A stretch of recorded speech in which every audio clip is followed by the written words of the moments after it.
Ingat, tidak ada pengulangan dalam Al-Quran. Yang ada penegasan atau disebut dengan taukid, taksisan di ma'nan jadid. Bunyi ayatnya, walaqad yassarnal Qur'ana lidzikri fahal min muddakir. Ayat 17, ayat 22, ayat 32, ayat 40. Sekarang saya tanya sebentar. Kalau Allah menyampaikan satu informasi, benar atau tidak? Yakin atau tidak? Jadi kalau sekali diinformasikan pun, kita tidak boleh ragu. Karena itu pembuka Al-Quran di Al-Baqarah ayat kedua dibuka dengan jangan ragu. Dzalikal kitabu la raiba fiih. Semua isi Quran jangan diragukan. Apalagi di sini Allah menegaskan 4 kali. Kata Allah, saya jamin jangan pernah ragu. Perhatikan cara menerjemahkannya. Di sini pakai lam, pakai qad. Ini pengantar pada sesi yang ketiga nanti. Lam itu disebut harfut taukid selain inna. Kemudian qad disebut harfut tahqiq. Taukid menguatkan, tahqiq memastikan, meyakinkan. Biasanya kalau pakai lam, qad gak muncul. Kalau pakai qad, lam tidak ikut. Contoh, sekarang mungkin sudah masuk atau mau asar. Ada surah Al-Asr, surah 103. Wal 'asr, innal insana lafi khusr. Lam yang muncul, qad hilang. Qad muncul, lam tak ada. Quran surah ke-20 ayat pertama. Qad aflahal mu'minun. Qad yang muncul, lam tak ikut. Jadi kalau ada orang ragu, cukup pakai lam. Orang tak yakin, pakai qad. Tapi kalau ada orang ragu dan pesimis dia, maka dua huruf itu sering dimunculkan bersamaan, lam dengan qad. Kenapa ayat ini dibuka dengan lam dan qad? Walaqad ingin memastikan bahwa kalau ada orang yang menghafal Quran, jangan pernah ragu apalagi pesimis. Harus yakin, kata Allah, saya akan mudahkan semudah-mudahnya. Saking mudahnya, maaf, jangankan orang dewasa, anak kecil hafal Quran. Di Indonesia sekarang, saya sudah bertemu kemarin, ada anak kecil lumpuh otak. Kalau ditanya, jawabannya telat. Jadi kalau nanti teman-teman undang, sesekali undanglah penghafal Quran ke sini.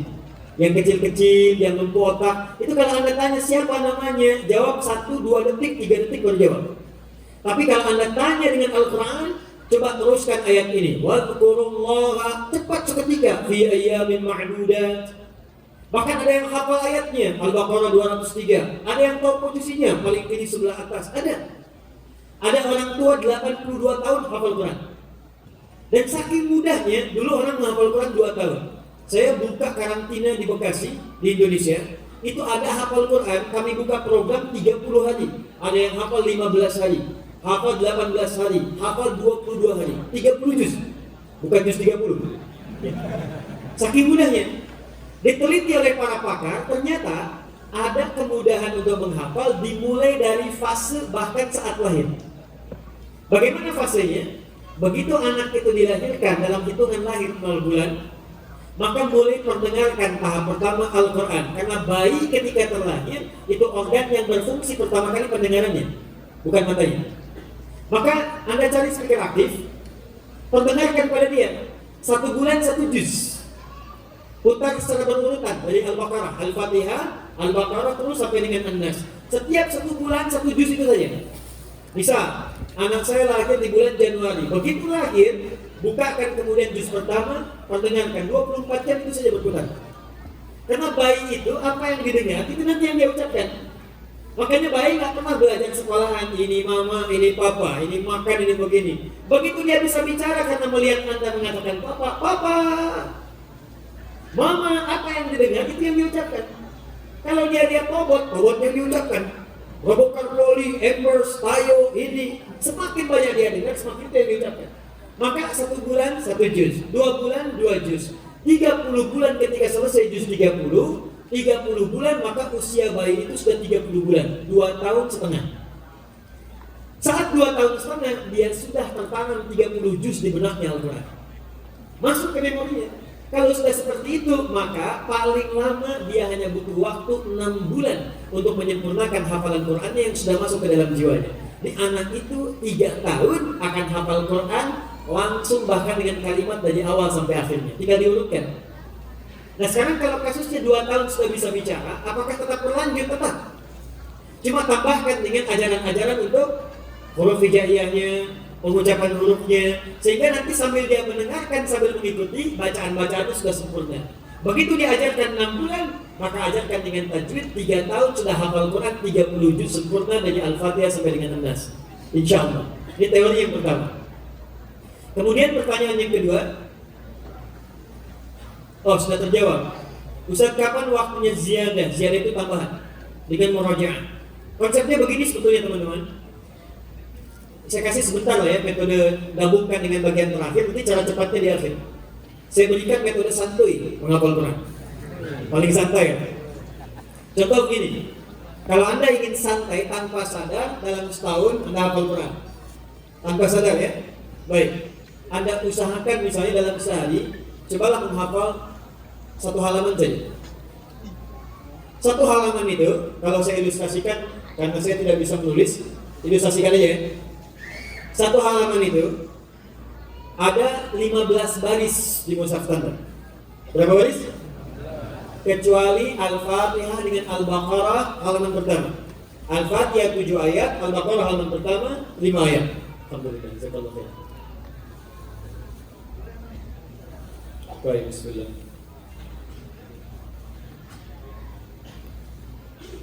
Baik. Enggak, saya cuma ngetes saja.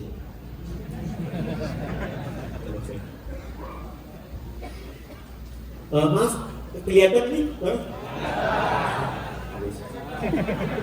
Saya belum tulis dan kelihatan. Imannya luar biasa buat. Saya baru buka dan kenal Umar bin Khattab. Belum saya tulis dan kelihatan. Luar biasa. Belum saya jawab dan paham. Dan ini mushaf itu, mushaf standar. Ini setidaknya ada 15 baris. Kecuali Al-Fatihah 7 ayat dengan Al-Baqarah halaman pertama ayat 1 sampai 5. Selebihnya nanti ada 6 sampai dengan ke sini 16, 17 sampai dengan ke 24, 25 sampai dengan ke 29. Itu semua dari atas sampai ke bawah kalau dihitung 15 baris. 2, 3, 4 seterusnya 15 baris. Kalau Anda ingin santai menghafalnya, maka bagi ke waktu sholat.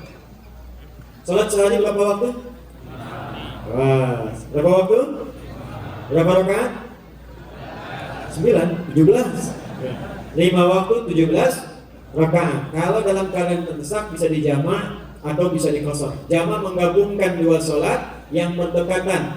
Jamaknya kamil bisa sempurna. Zuhur dengan asar berdekatan jamak. Kalau asar tadi ke zuhur dimajukan dalam bahasa Arab takdim, disebut jamak takdim. Zuhur tarik ke akhir disebut takhir, jamak takhir. Karena asar sudah dengan zuhur maka maghrib dekatnya ke isya. Maghrib dijadikan dengan isya. Isya tarik ke maghrib takdim, maghrib akhirkan ke isya jadi takhir. Subuh gak dekat kemana-mana. Ke isya jauh, ke zuhur pun jauh. Makanya subuh gak bisa dijamak. Saya mau jamak subuh dengan tahajud, tetap nggak bisa, ya. Di situ saja. Silakan jamak di situ. Baik, poinnya nyambung di sini. Nah, sekarang bagi waktu salatnya 5, 15 bagi 5 berapa? 3. Maka setiap waktu salat subuh, zuhur, asar, maghrib ke isya bagi ke dalam 5 bagian, 15 bagi 5 jadi 3. Di subuh hafalkan 3 baris. 3 baris terlampau panjang Ustaz, bagi 2. Sebelum subuh, setelah subuh. Sebelum subuh Anda hafalkan 2, setelah subuh tambah 1. Ya, ini insya Allah gak susah. Kalau Anda niatkan dengan benar, paling-paling butuh 5 menit. 5 menit sebelum, 5 menit setelah. Kalau sudah Anda bacakan ini, Anda hafalkan, jangan tinggalkan. Praktekkan dalam sholat sunnah. Begitu sholat duha yang dibaca 3 ini saja. Nanti menjelang ke zuhur, hafalkan lagi 3. Bagi 2, 3 sebelum, 2 sebelum, 1 setelah. Sampai selesai ke isya, Anda telah menghafalkan 15 baris. Selesai. Kalau menghafalnya begini, insya Allah akan kuat. Karena sebelum Anda masuk kepada waktu berikutnya, Anda praktekkan dalam sholat. Anda hafalkan masuk zuhur, begitu masuk zuhur kan ada sholat sunnah sebelum zuhur. Pakai yang ini yang sebelumnya, 3 ditambahkan 2, 5. Setelah zuhur tambah 1, dapat 6. Sampai ke 15, sebelum tidur, bacakan dulu ulang 15 baris ini. 1 halaman. Tahajud bangun di malam hari. Apa yang dihafalkan ini praktekkan dalam tahajud. Dari Quran surah ke 73 ayat ke 20. Paling kiri sebelah atas di mushaf. Faqra'u ma tayassara minal Qur'an. Apa yang telah Anda hafalkan, yang ringan yang telah Anda hafalkan, praktekkan dalam tahajud. Baca. Rasakan kenikmatannya. Jadi waktu ziyadah Anda pakai dalam salat fardu, tambahan, murajaahnya, penguatannya pakai dalam salat tahajud malam harinya. Demikian seterusnya, hari kedua 15 baris berikutnya. Hari ketiga demikian seterusnya. Kalau pola ini Anda praktekkan dengan baik, setiap pindah hari ulangi dulu yang ini, hafalkan yang baru. Itu insya Allah dalam setahun Anda sudah dapatkan 18 juz. Setahun 8 bulan 30 juz. Kalau sudah bagian akhirnya itu mudah, biasanya 15 juz pertama sudah mudah, maka selalu ada percepatan. Ada kalau sudah hafal 10 juz, 15 juz, caranya sudah masuk, maka Anda hanya butuh hitungan bulan saja. Kalau tidak 1 bulan, 2 bulan. Maka saya katakan, kalau 10 bulan Anda sudah hafal 15 juz, maka tinggal 2 bulan untuk menyempurnakan sisanya. Insya Allah setahun Anda bisa hafal 30 juz. Bila cukup dengan amin, mulai. Ada ibu-ibu datang ke tempat kami pengen belajar. Usia ibunya 40 tahun. Dia fobia dengan pesawat. Jadi kalau naik pesawat takut. Akhirnya dia kemudian pakai darat. Ya, dia mau ngambil di Lampung dari Jambi karena ke Bekasi terlampau jauh. Ke Lampung